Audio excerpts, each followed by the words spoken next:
Jaya Radha Madhava Kunja Bihari Radha Madhava Kunja Bihari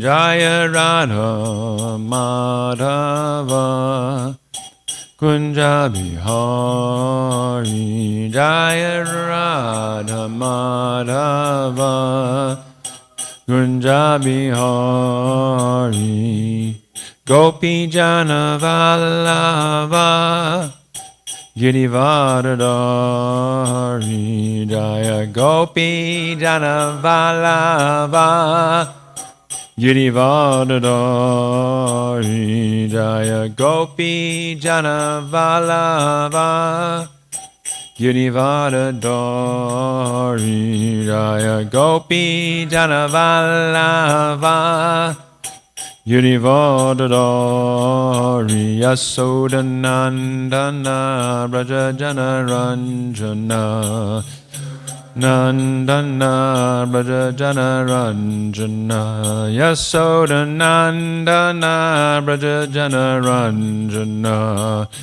Nandana Braja Jana Ranjana Yamunatira Vanacharya Munatira Vanacharya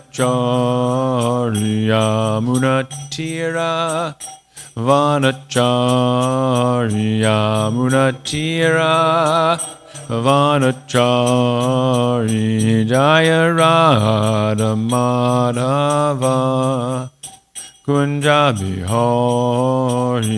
Jaya Radha Madhava Kunja Bihari Gopi Jana Vallabha Girivardhari Jaya Gopi Jana Vallabha Girivardhari Jaya Gopi Jana Vallabha Girivardhari Jaya Gopi Jana Vallabha Girivardhari Yasodanandana Braja Jana Ranjana Nandana Braja Jana Ranjana Yasodanandana Braja Jana Ranjana Nandana Braja Jana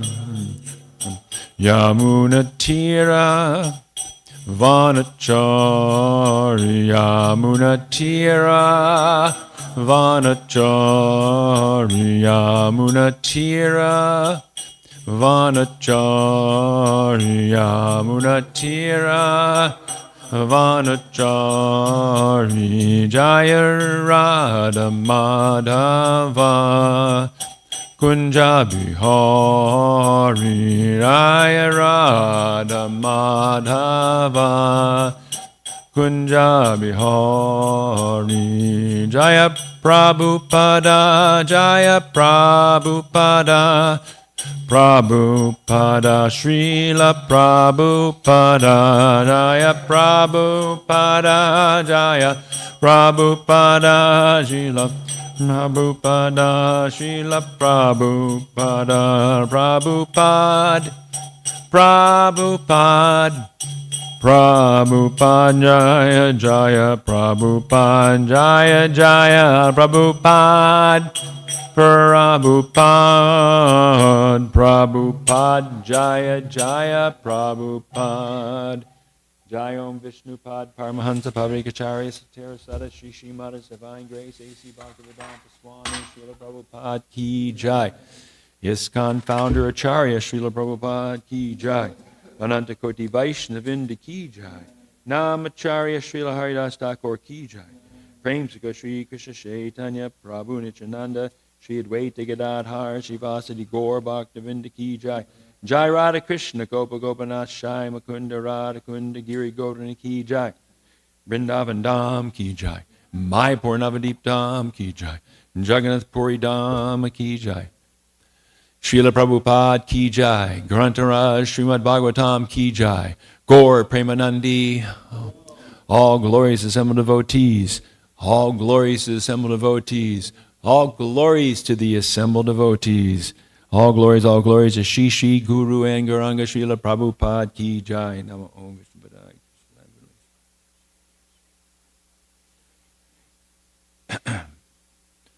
Om Namo Bhagavate Vasudevaya. Om Namo Bhagavate Vasudevaya. Om Namo Bhagavate Vasudevaya. Namo Bhagavate Vasudevaya. Om Namo Bhagavate Vasudevaya. Namo Bhagavate Vasudevaya. Srimad Bhagavatam, Canto 10. Chapter 47, and this is text 62. Savai Shri Architamajadibir Atmakamair.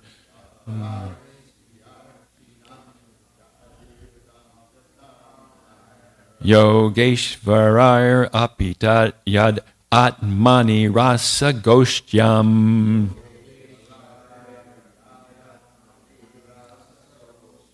Krishnasya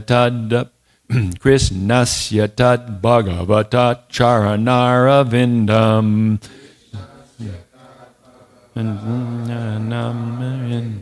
Nyastam staneshu vijahu parirabhyaptapam.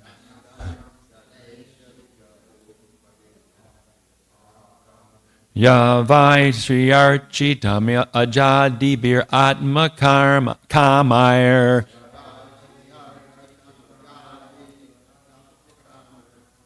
Yogeshvarar Apit Yad Atmani Rasa Goshyam.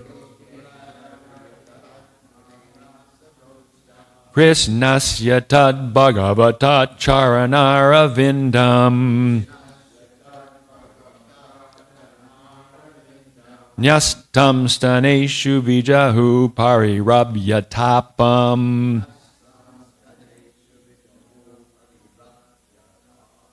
Yavai Sri Architam Ajadibir Atmakarmai.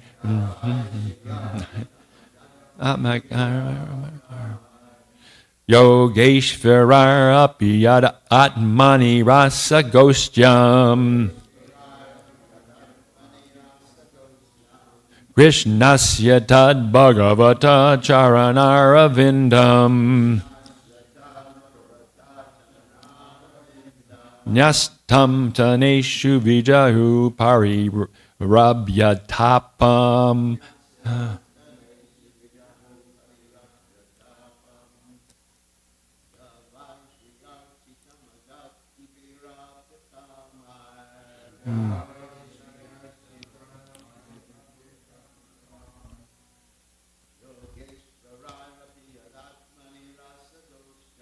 Yogeshvarar Apyadatmani Rasa Goshyam. Krishnasya tad bhagavata naravindam. Yasya tapam.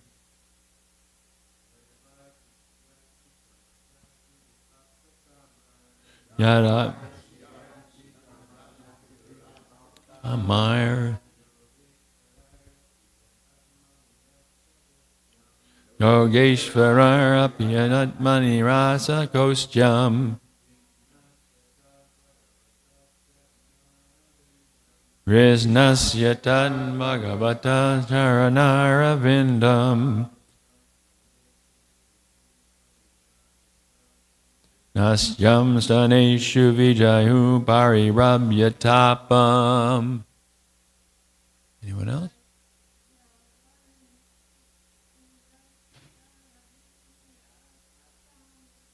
Yavai Sri Architam Ajadibir Atmakamair.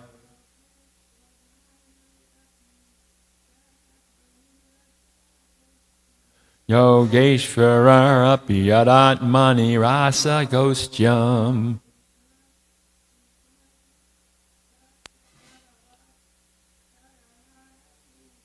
Krishnasya tad bhagavata charanaravindam.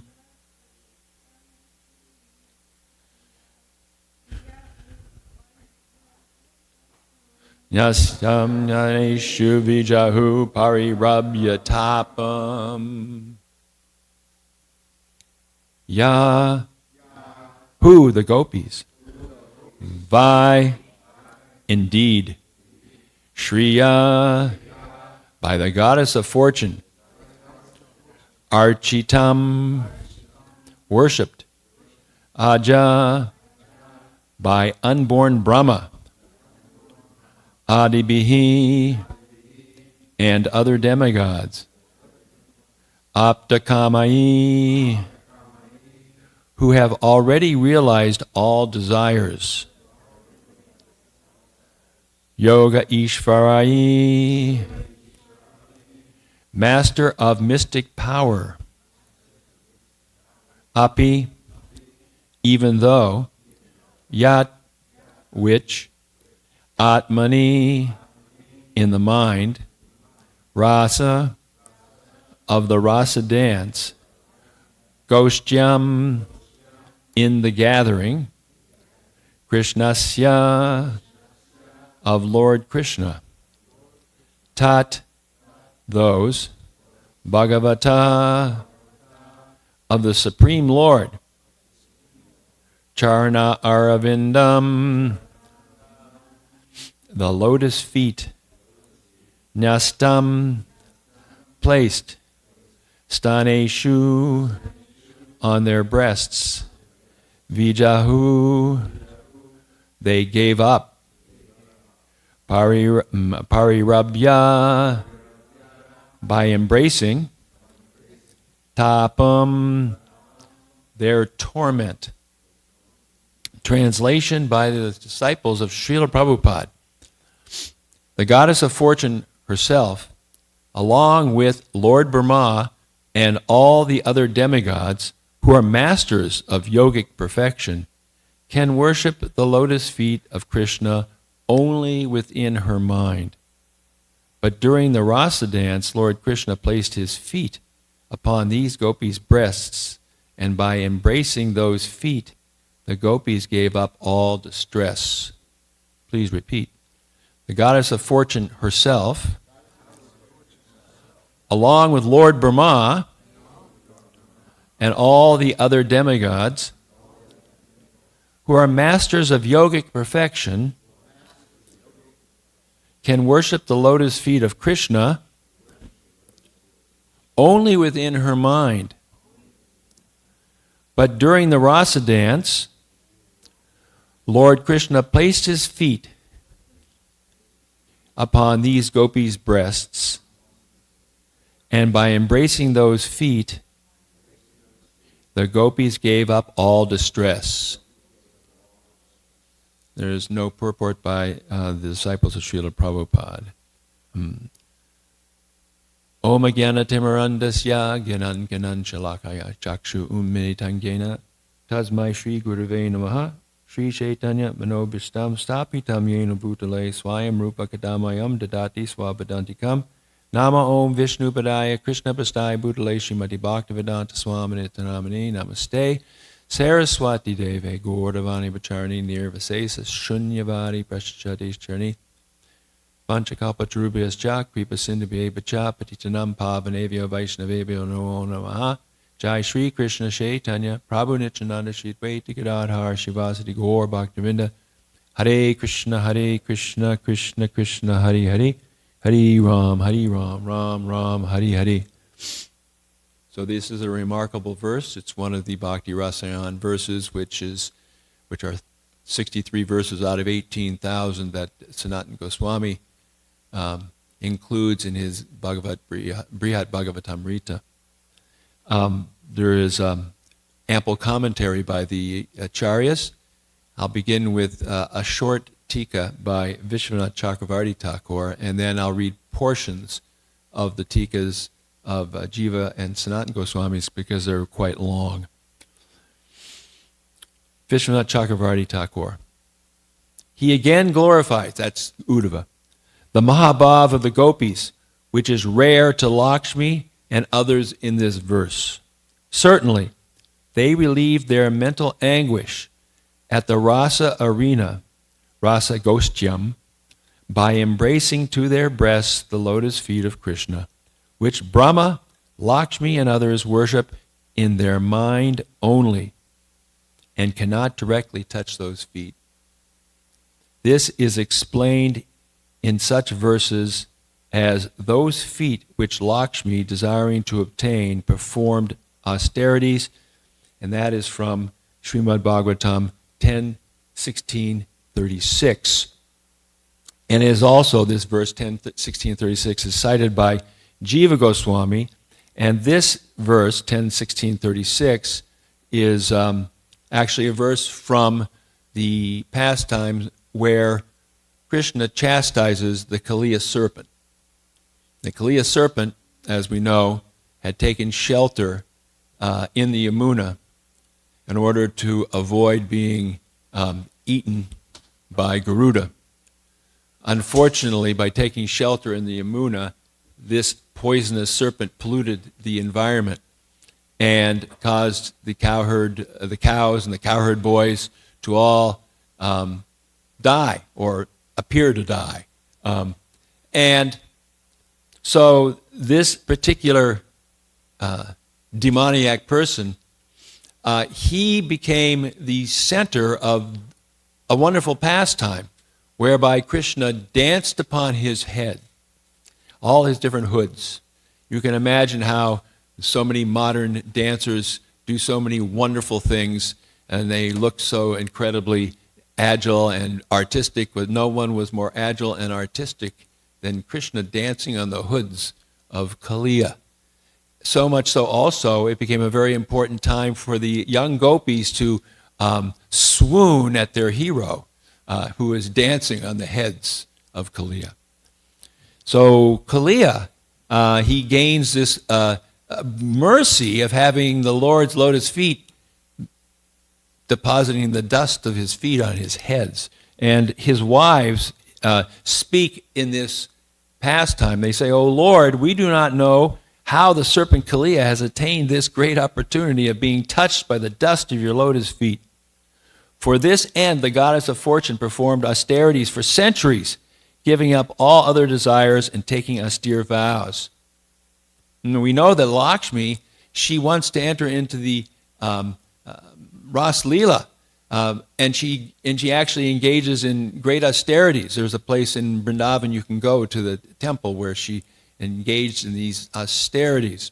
But she never was allowed to enter into those pastimes because she could never give up her Abhiman as being the chaste wife of Lord Narayan.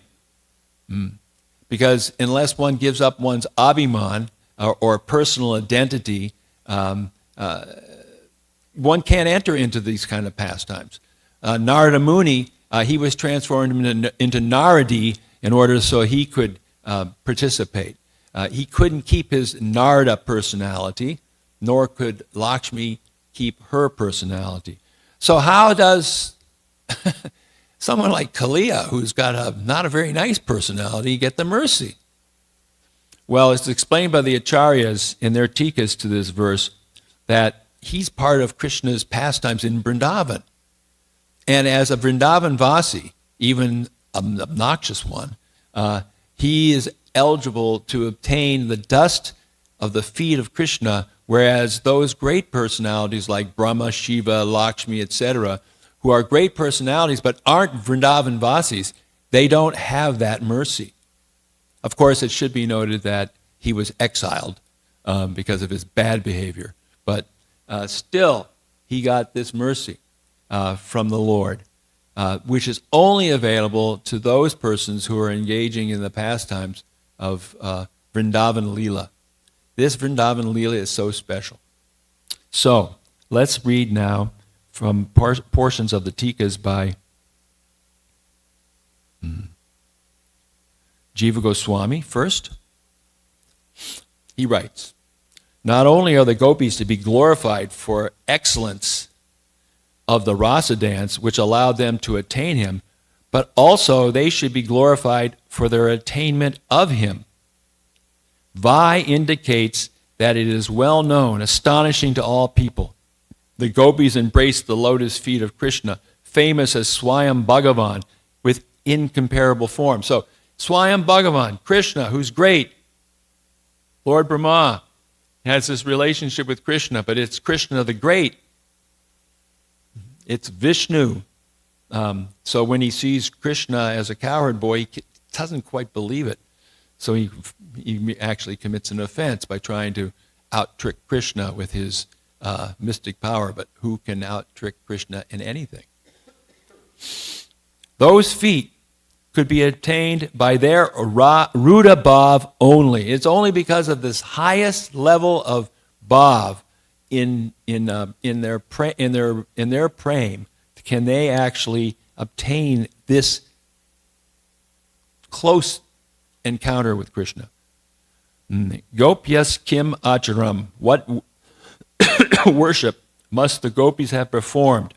That's a verse from 10:44:14, and this verse is spoken by the ladies of Mathura when Krishna is entering Mathura on his way to finish off Kamsa, where they say, "Oh, how wonderful it is that the gopis could have actually obtained this association." What did they do to obtain that association? They embraced those feet which were most attractive, as described as follows. Yatte sujata charanam buruham staneshu pita shanai priya dadhimahi karkeshu. Oh, dearly beloved, your lotus feet are so soft that we place them gently on our breasts, fearing that your feet will be hurt. And this is from 10:31:19. This is part of the Ras Leela series of chapters. So, continuing with Jiva Goswami, then later on quotes several verses from chapter 32, which is called the reunion. It's when Krishna reappears after he vanishes because of the gopis' pride of being the most fortunate women, and he vanishes with Radha, and then of course vanishes from Radha. And I'll just read the English of a couple of these verses that he cites, because these are very important, because these are the closest encounters that any buddy, any jiva, any soul can have with Krishna. When Krishna, a smile on his lotus face, appeared before the gopis wearing a garland and a yellow garment. I'll read that again. Then Krishna, a smile on his lotus face, appeared before the gopis wearing a garland and a yellow garment. He directly appeared as one who can bewilder the mind of Cupid, who himself bewilders the minds of ordinary people. He revealed, that's from the second verse of chapter 32. He revealed in front of them a manifestation which gave exclusive shelter to the wealth of all types of beauty of all objects existing until his appearance in all the three worlds and even Mahavaikuntanath. That's 14 of the chapter. That even Mahavaikuntanath, even the Lord of Vaikuntha, Narayan himself, is attracted to Krishna. And towards the very end of the 10th canto, there is the pastime where Arjuna and Krishna, on the pretext of getting a Brahmana's son back from the dead, they approach Mahavishnu, and Mahavishnu says, "Yes, he's here. However, I'm really only it's a trick so that I could get the darshan of Krishna." So Krishna is so attractive that even Lord Narayan is attracted to Krishna. And then he does quote the same verse as that Vishwanath Chakravarti quotes about Kaliya, and then continues at the end of the purport. Those feet were also worshipped by the controlling devatas like Brahma and Shiva, and by Atmaram devotees, Atmakamai, and by the best of all yogis, those practicing pure bhakti yoga. The devotees worship those feet in their minds. So they're worshiping the lotus feet in their minds, and this word Atmakamai or Atmakama, it's in the verse itself, in the second line or first line? Atmakama, yes. It is in the first line, Atmakama. And it's describing Brahma, Shiva, the goddess of fortune, because Atmakama means a person who's not dependent on anybody else to fulfill their desires. And certainly, Brahma doesn't have to worry about fulfilling he can just fulfill his desires. Shiva too can just fulfill their desires. They have no, there's absolutely no, nothing they can't have. It's like a really rich man. He's got billions of dollars. He doesn't have to take a second job in order to, buy a car. He just can do whatever he wants at that moment. So that's true. And actually, there is a reference to this fact of Atmakama in the second chapter, or second canto of the Srimad Bhagavatam, and it speaks about the Atmakama, particularly here of Lord Shiva.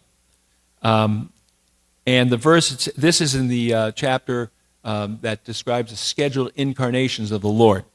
And I'll read just the translation and part of the purport. So this refers to the fact that Lord Shiva cannot be overcome by lust. Great stalwarts like Lord Shiva can, by their wrathful glances, overcome lust and vanquish him.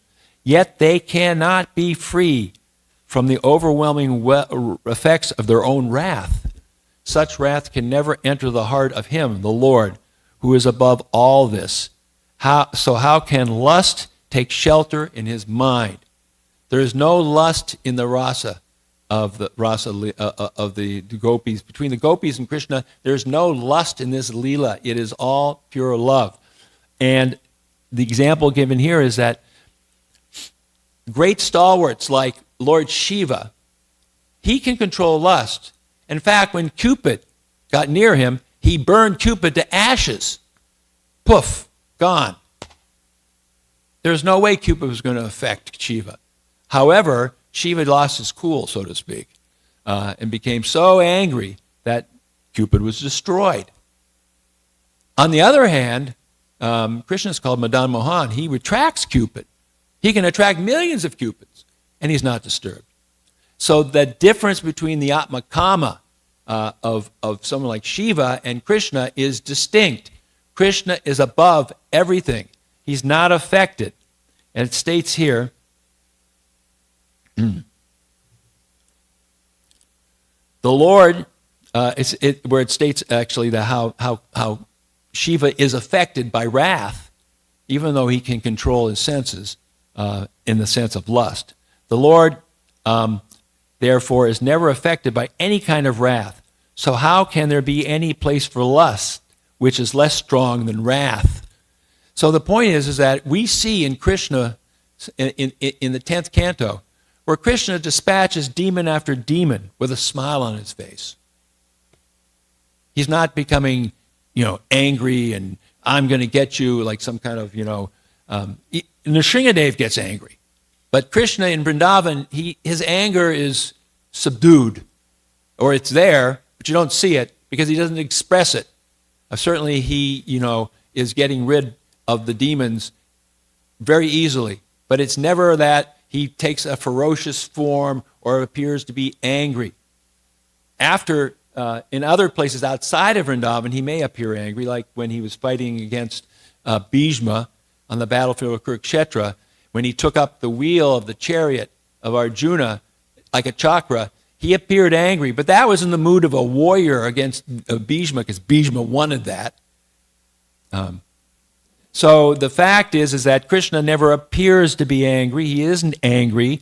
The Lord, and therefore, what does it say? The Lord is known as Atmakama, or one who can fulfill his desires by himself.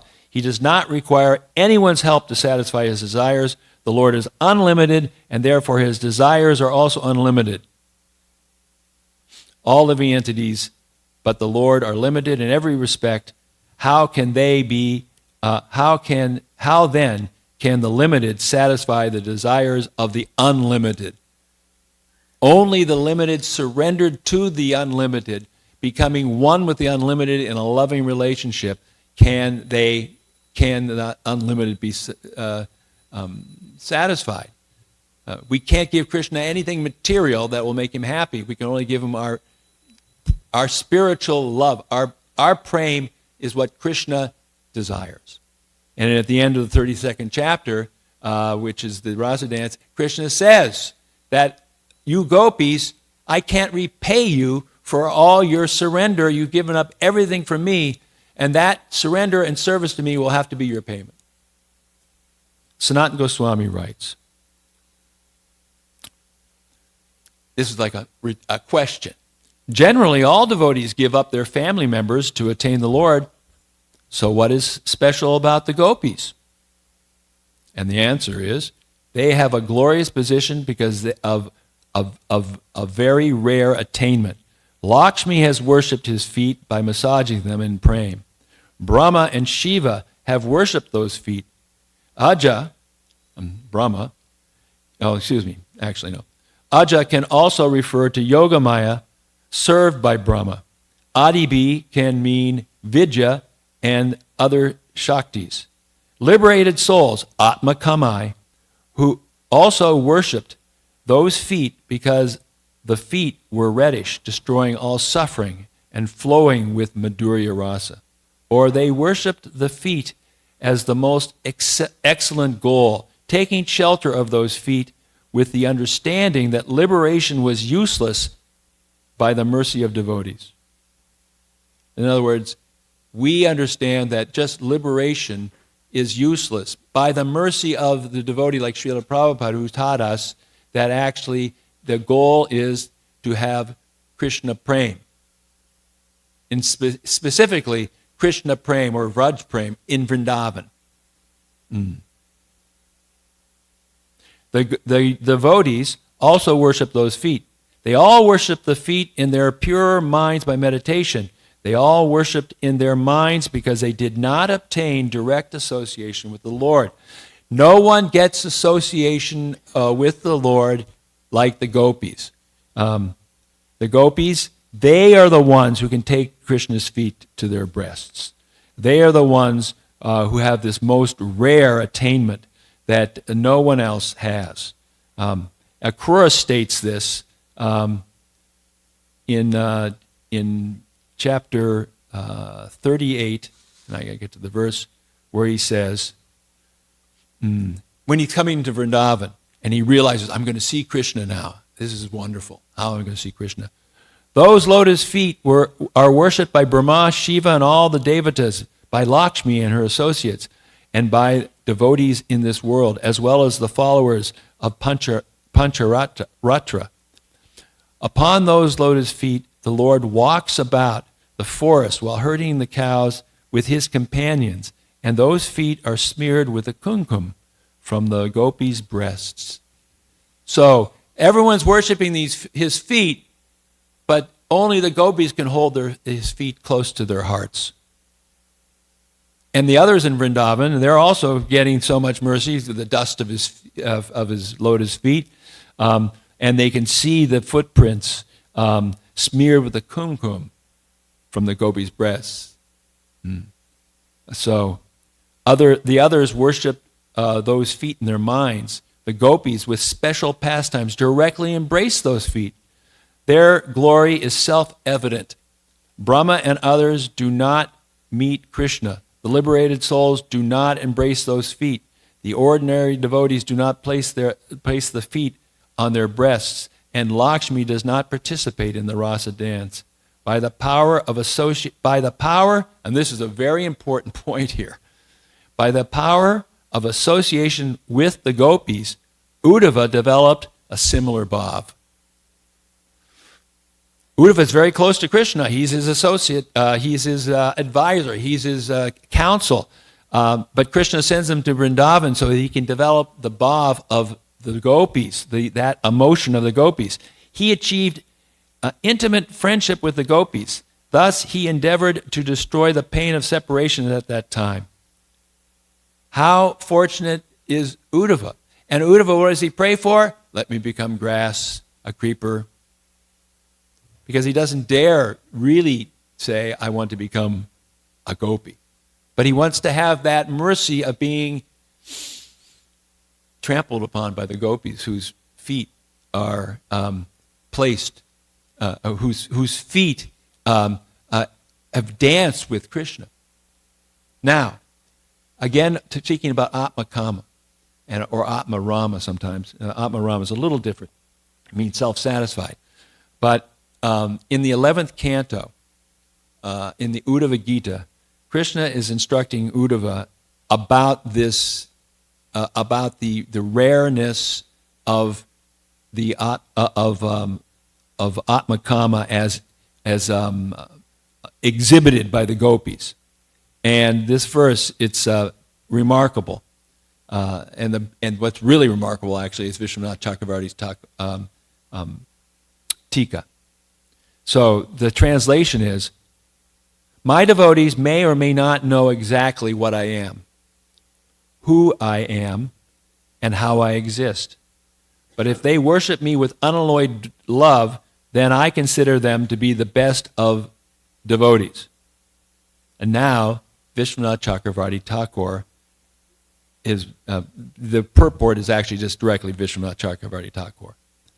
According to Srila Vishwanath Chakravarti Thakur, although Yavan, which is one of the words of the verse, indicates that Lord Krishna cannot be limited by time and space, he becomes limited by the love of his pure devotees. So he's Atma Kama, but he listen to what Vishwanath Chakravarti Thakur says. Although he's Atma Kama, he can fulfill all his desires, and he's not dependent on anyone. He's Atma Rama, he's fully self-satisfied. He becomes limited in order to reciprocate love. For example, Krishna never steps one foot out of Vrindavan because of the intense love of the inhabitants, of its inhabitants for him. In this way, the Lord comes under the control of his devotees' love. The word Ya indicates that Krishna is the absolute truth who appears as the son of Vasudeva, or as Shamashundar. Now, one word in the verse is Yadrisha, and Yadrisha means how I am.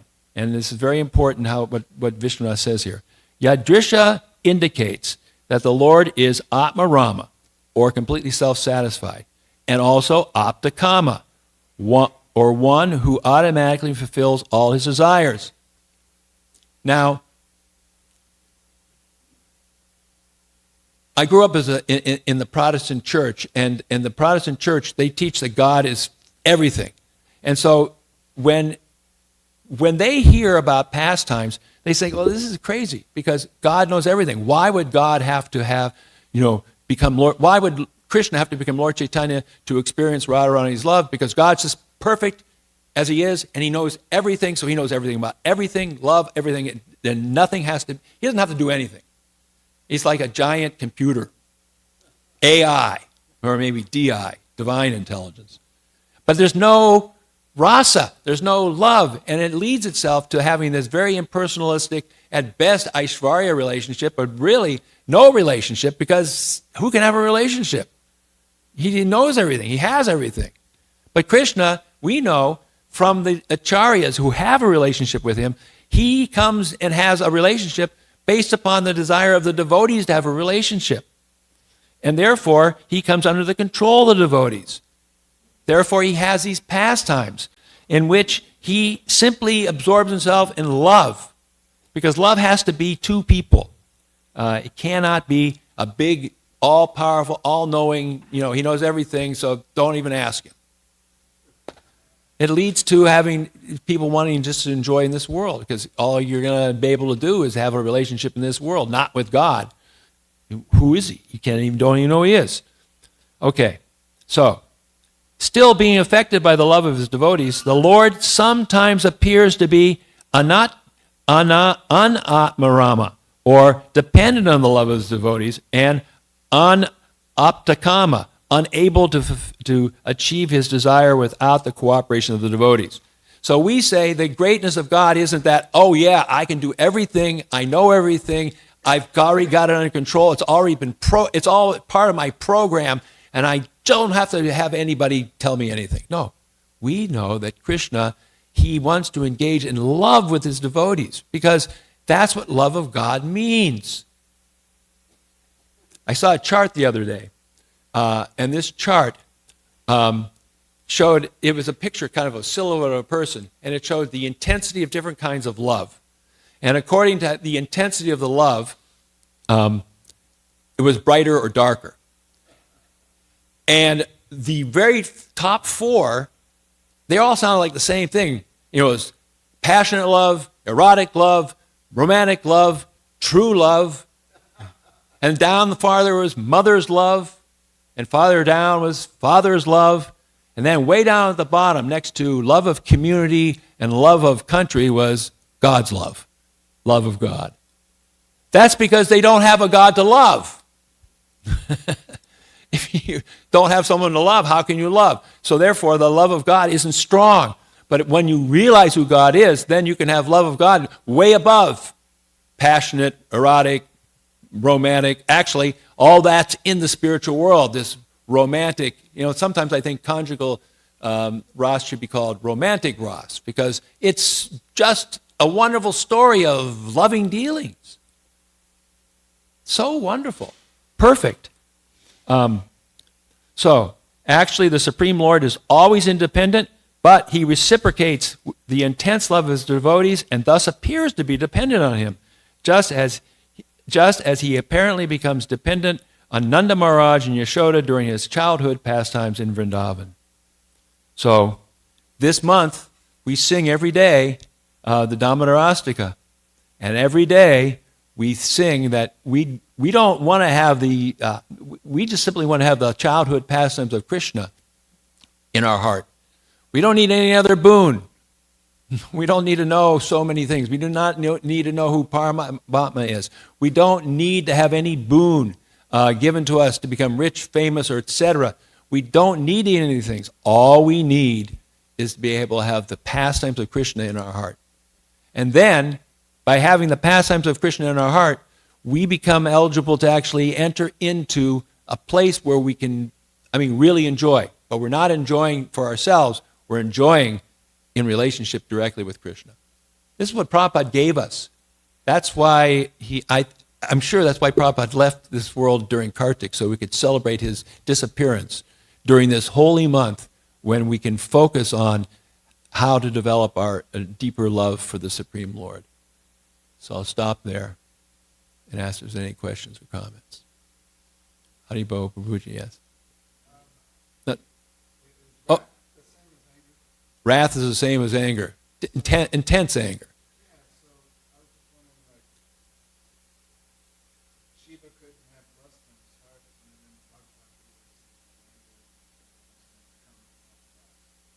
Yeah. Well, his wrath was a special wrath, which was advanced devotees.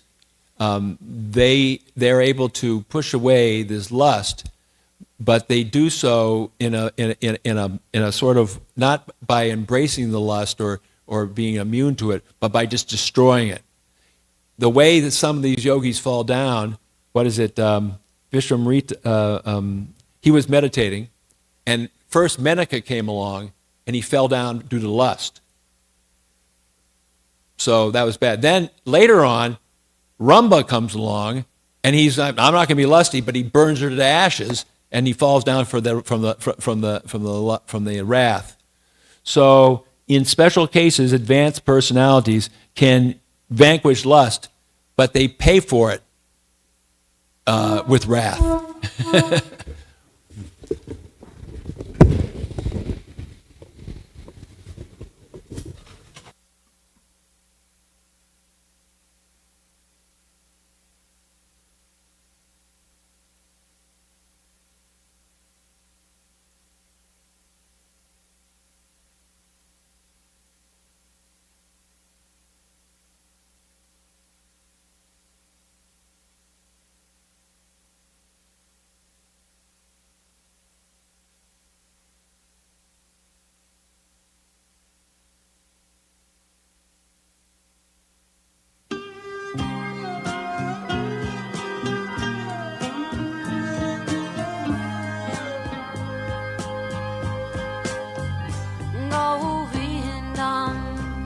Adipurusham Tamaham Bhajami Govindam Adipurusham Tamaham Bhajami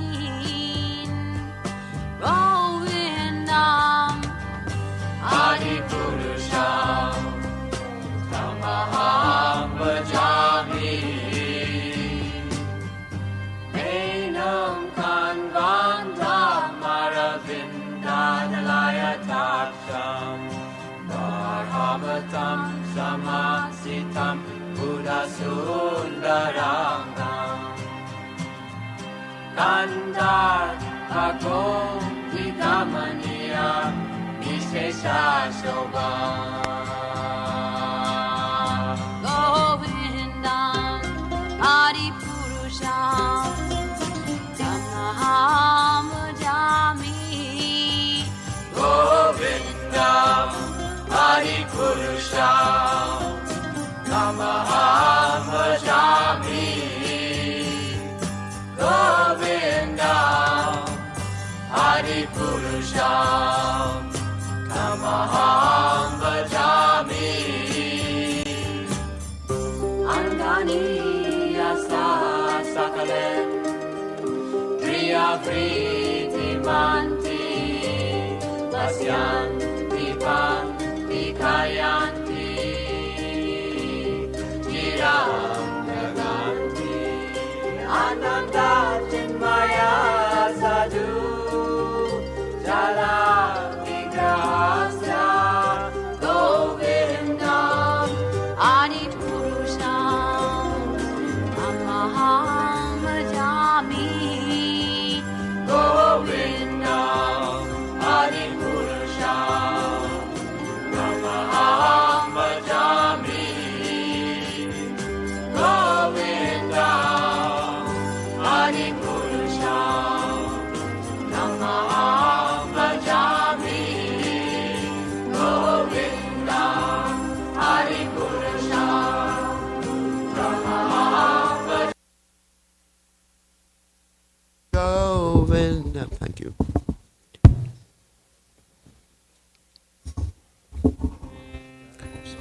Yeah, that's fine. Thank you.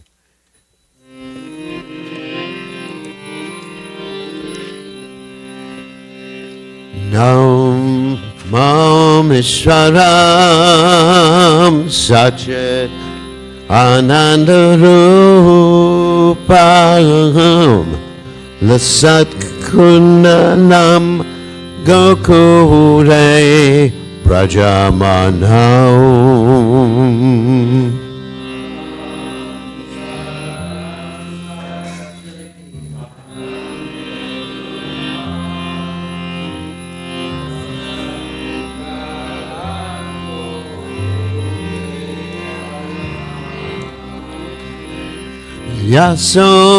Yasodameo Lukal Hadnavamanam Paramisdamat Yantato Truchagopal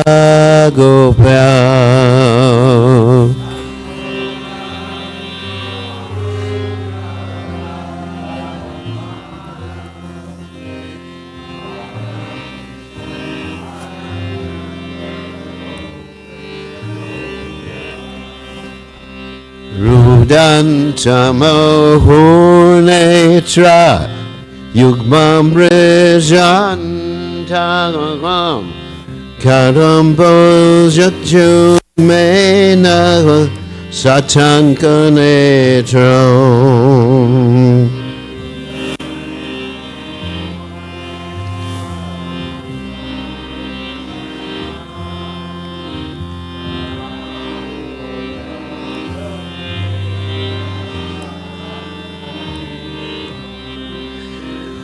Mushat Shakam Patre Regankakanta Titagrivandamo Dawaram Bhakti Badam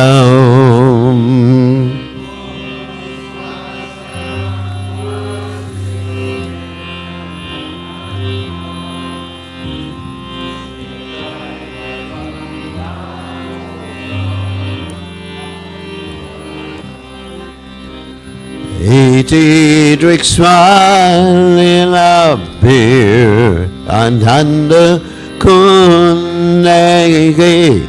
Swagosham libajantam akyapayantam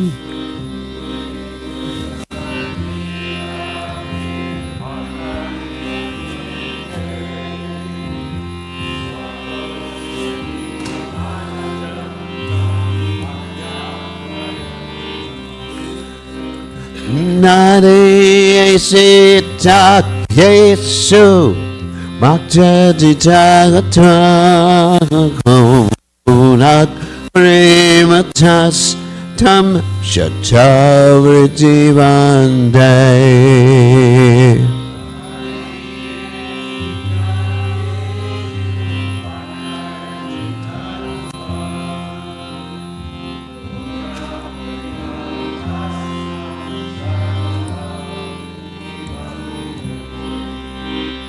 Varam deva moksham nat mokshavadim vaha nachanjam vinayam varishad apiha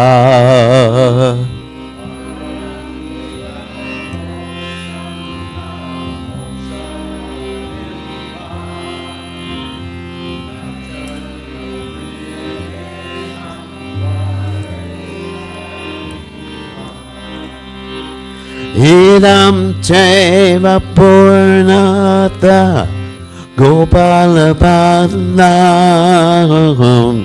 Sadhame manasyavi rastam kimanjai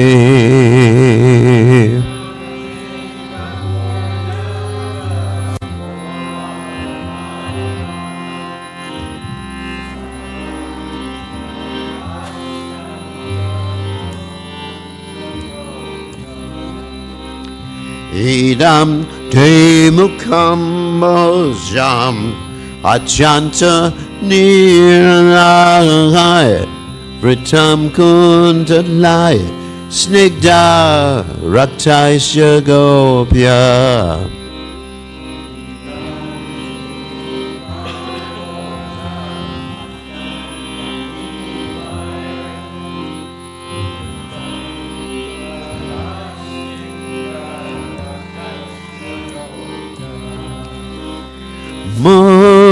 Muchumbitam bimba Raktadadame Manasya virastam Adam laksha lapai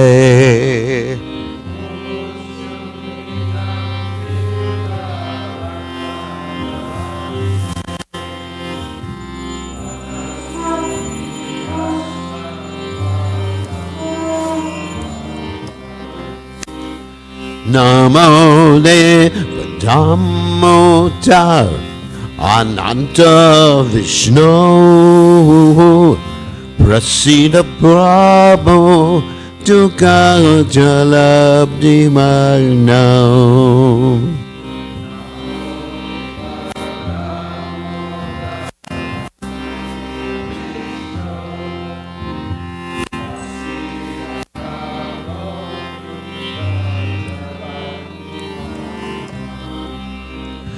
Kripa Drishti Vrishati Dinam Bhatanu Grahaneshama Magyame Yakshiresha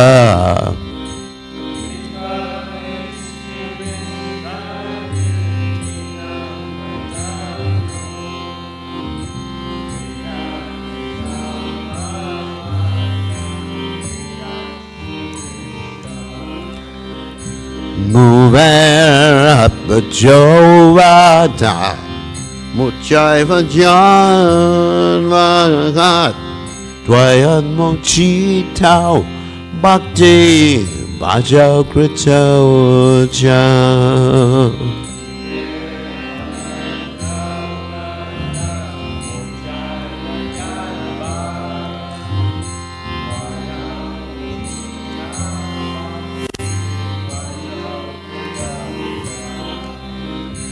Tata prema bhakti swa kame priyacha Namakshe graho mesti damodareha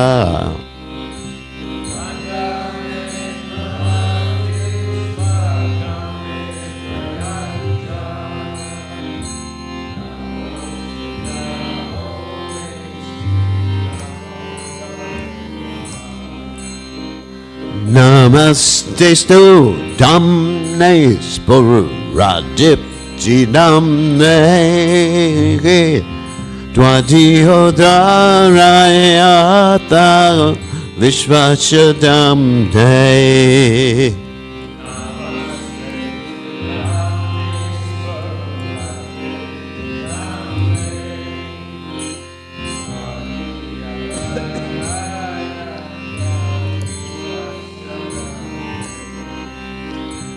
Namo Radhikaya Cha Jya Priyaya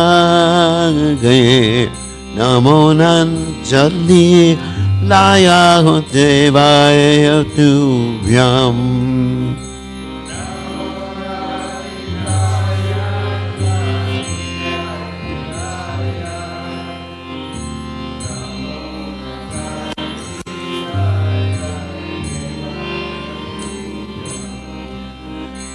Namo Mishwaram Sachit Anandurupam Lasat Kundalam Gokule Rajamanam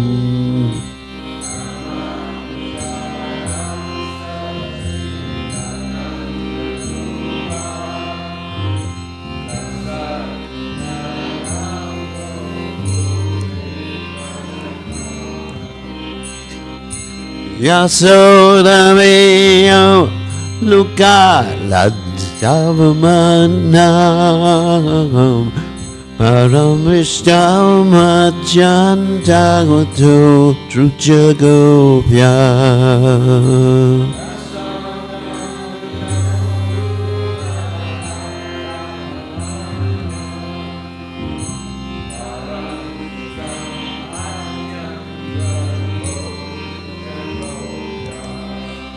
Jaya Radha Damodara Radha Damodara Radha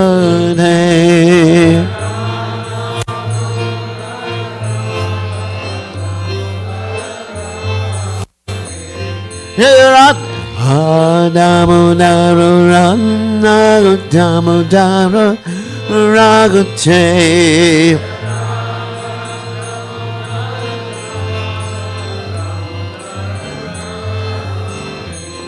Radha Goloka Radha Goloka Radha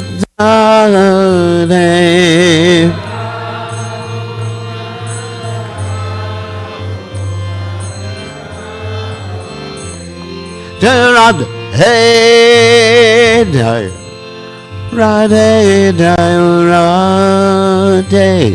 Jaya Radha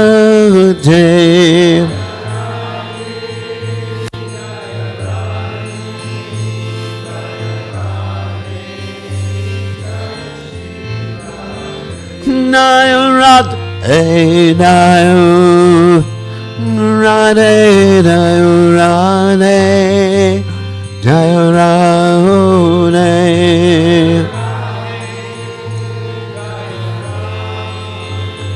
Nayo Radha Jaya Sri Radha Jaya Om Vishnupad Paramahansa Paramacharya, also Teta Satashi, Shimad, His Divine Grace, Abhaya Chantananda Bhaktivedanta Goswami, Srila Prabhupada Ki Jai, ISKCON Founder Acharya, Srila Prabhupada Ki Jai, Anandakoti Vaishnava Vrinda Ki Jai, Namacharya, Srila Haridas Thakur Ki Jai, Rem Se Kaho Sri Krishna Chaitanya, Bharabo Nityananda Shidwaita Gadadha Shivasati Gaura Bhakta Vrinda Ki Jai Shri Shri Radha Krishna, Gopi Gopinath, Shyam Kunda, Radha Kunda, Giri Govardhan Ki Jai, Vrindavanam Ki Jai, Mathuradam Ki Jai, Jagannath Swami Ki Jai, Yamunamari Ki Jai, Shrimati Lassi Devi Ki Jai, Samveda Bhakta Vrindi Ki Jai, Gaur Premananda Hari Hari Bol. All glories to the assembled devotees, all glories to the assembled devotees, all glories to the assembled devotees, all glories to Shri Guru and Gauranga Srila Prabhupada Ki Jai Namo Vishnu Padaya Krishna Vastai Bhutale Srimad Bhaktivedanta Swami Namo Stasis with David Stasis in your body Paschata Tardy. To the Supreme Controller who possesses an eternal form of blissful knowledge, whose glistening earrings swing to and fro, who manifested himself in Gokula, who stole the butter that the gopis kept hanging from the rafters of their storerooms, and who then quickly jumped up and ran and retreated in fear of Mother Yashoda, but was ultimately caught. To that Supreme Lord Sri Damodar I offer my humble obeisances. Upon seeing his mother's whipping stick, he cried and rubbed his eyes again and again with his two lotus hands. His eyes were fearful and his breathing quick, and as Mother Yashoda bound his belly with ropes, he shivered in fright, and his pearl necklace shook. To the Supreme Lord Sri Damodar, who was bound by his devotees' love, I offer my humble obeisances. Those super excellent pastimes of Lord Krishna's babyhood drowned the inhabitants of Gokula in pools of ecstasy. To the devotees who were attracted only to his majestic aspect of Narayan and Vaikuntha, the Lord herein reveals, I am conquered and overwhelmed by pure loving devotion. To the Supreme Lord Damodar, my obeisances hundreds and hundreds of times. O Lord, although you were able to give all kinds of benedictions, I do not pray to you for liberation, nor eternal life in Vaikuntha, nor any other boon. My only prayer is that your childhood pastimes may constantly appear in my mind. O Lord, I do not even want to know your feature, Paramatma. I simply wish your childhood pastimes may ever be enacted in my heart. O Lord, the cheeks of your blackish lotus face, which is encircled by locks of curling hair, have become reddened like bimba fruit due to Mother Yashoda's kisses. What more can I describe than this? Millions of opulences are of no use to me, but may this vision constantly remain in my mind. O unlimited Vishnu, O Master, O Lord, be pleased upon me. I am drowning in an ocean of sorrow, and am almost like a dead man. Please shower the rain of mercy upon me, uplift me, and protect me with your nectarian vision. O Lord Damodar, in your